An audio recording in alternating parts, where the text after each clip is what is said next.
para te contar um pouco sobre as contratações de parcerias público-privadas previstas para 2026, que somam já mais de 265 bilhões de reais em investimentos para o Brasil.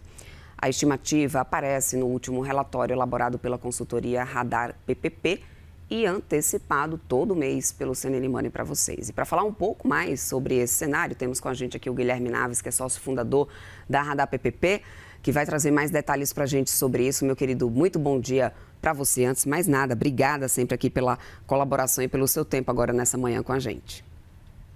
Bom dia, Débora. Bom dia para a audiência do Morning Call.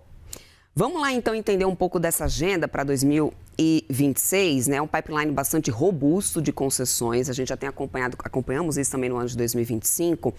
Mas olhando agora o histórico recente, né? O Brasil consegue realmente transformar esse volume anunciado em PPP em volume efetivamente contratado? Ou seja, desde quando ou a partir de quando realmente, qual que é a realidade do Brasil, né, para sair da teoria e ir para a prática nesse momento, nessas PPPs?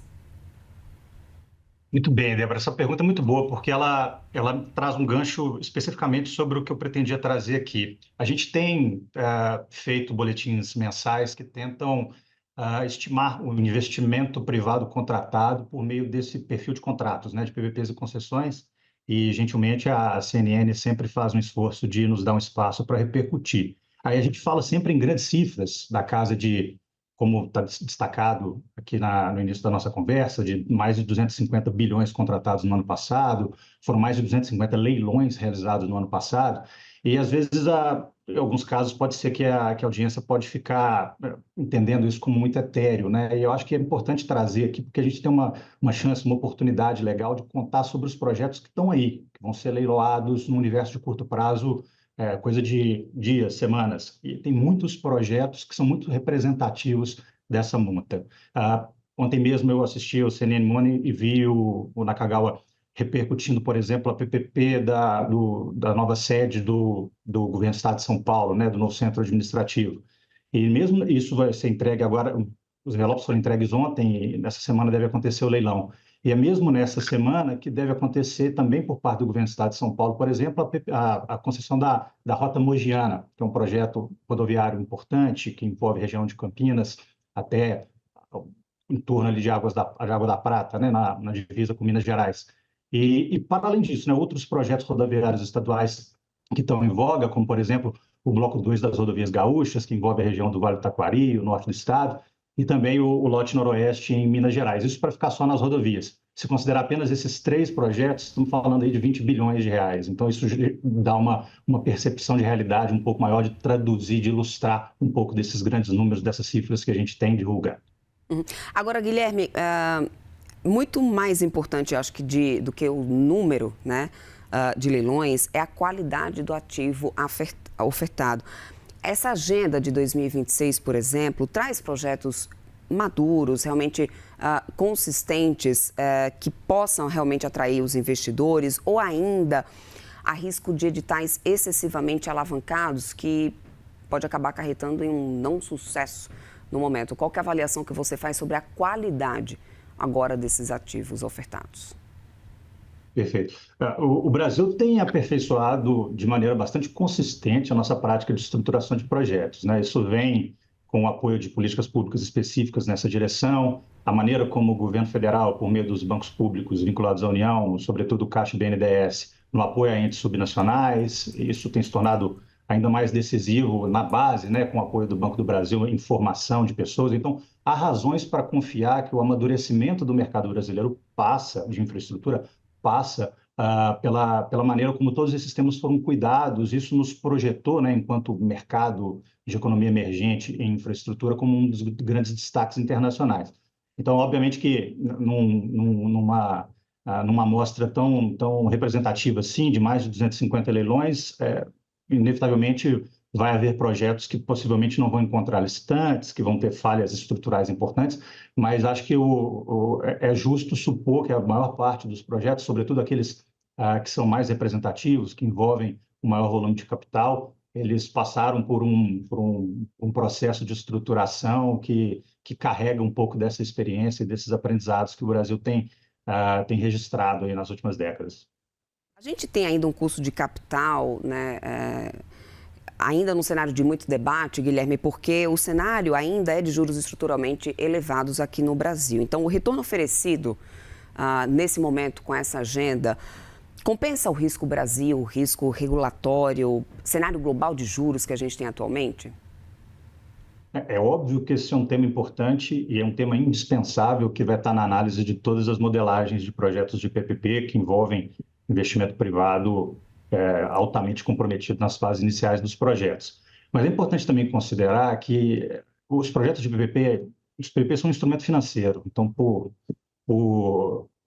pelo sentido matemático dessa expressão, significa que precisa existir no longo prazo. Então, a gente lida com investidores que estão acostumados com o longo prazo e que trabalham com o universo de pensamento de longo prazo. Então, contingências, circunstâncias temporais que são, sobretudo, alto índice de sensibilidade política, isso não é muito determinante sobre o perfil de atuação desses investidores, né? Então, o pensamento de longo prazo, de certa forma, ele mantém o mercado de infraestrutura ativo mesmo dentro dessas circunstâncias, porque é isso que orienta o pensamento de quem contrata com a administração pública por 3, 4 décadas, que é o que costuma ser o horizonte temporal desses contratos. Eu acho que isso fica ainda mais interessante se pensar, porque eu comecei citando projetos de rodovias. Eu acho que eu acho que o grande destaque desse mercado brasileiro, desse pipeline brasileiro de projetos de PPP, precisa ser dado para a diversidade dos setores que são envolvidos pela política pública de desestatização. A gente fala muito das rodovias porque mobiliza muito capital, mas o pipeline brasileiro de PPPs, esse pipeline que a gente está anunciando aí, que a gente está falando, nós estamos falando de projetos de escolas, nós estamos falando de projetos como, já mencionei, do novo Centro Administrativo de São Paulo, projetos de PPP habitacional no Recife. A gente está falando, por exemplo, de projeto de concessões florestais, projetos que vão se apoiar em crédito de carbono para poder defender uma estratégia diferente de contenção, de defesa do perímetro das florestas. Então, isso tudo faz parte da política pública de PPP e essa diversificação do perfil de ativo atrai também um perfil diverso de investidores que fazem também com que esse tipo de análise possa produzir estímulos diferentes dependendo do grupo de investidores que for analisar as oportunidades, Débora. Guilherme, só para a gente amarrar aqui o nosso papo, né? Estamos em um ano eleitoral, né? Então, com 2026 ainda com esse fator importante de ser um ano eleitoral, existe risco, na tua visão, de uma contaminação política, talvez nos leilões, seja por uma aceleração excessiva, talvez por uma também paralisação de decisões estratégicas nessa agenda? Como que isso costuma afetar o humor, né, dos investidores? A pressa política certamente é um vilão, é um desafio, e isso independentemente do momento, né? Quer dizer, durante todo o ciclo, todo o mandato político, a pressa política sempre é um desafio.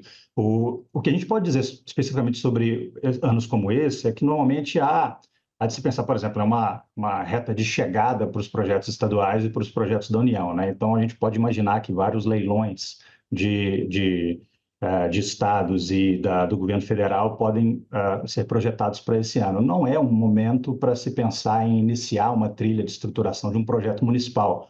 Não estou dizendo que não é possível fazer, mas realmente algo que vai depender de uma série de análises para verificar a viabilidade desses projetos. O que as PPPs e as concessões têm provado ser, de certa forma, elas são protegidas desse debate, né? Eu acho que ela tem se tornado algo que um instituto que tem trafegado, que tem permeado todo o espectro político, independentemente de ideologia, porque está cada vez mais nítido que é um tema que não tem a ver, quer dizer, que não se trata de privatização, né? É uma nova maneira como a administração pública se organiza para contribuir, junto com a iniciativa privada, para a prestação de um serviço público de maneira mais eficiente. Então, à medida em que a sociedade vai entendendo esse debate, eu acho que o debate político, ele, de certa forma, autoriza que a política pública de PPP possa avançar, mesmo em momentos críticos, né, do ponto de vista político, como um cenário de reta de chegada, de ano eleitoral. Perfeito. Quero muito agradecer tua participação aqui conosco. Conversamos com Guilherme Naves, sócio fundação da Radar PPP. Muito obrigada, querido. Até uma próxima. Boa semana para você. Boa semana. Obrigado, Débora. Até mais.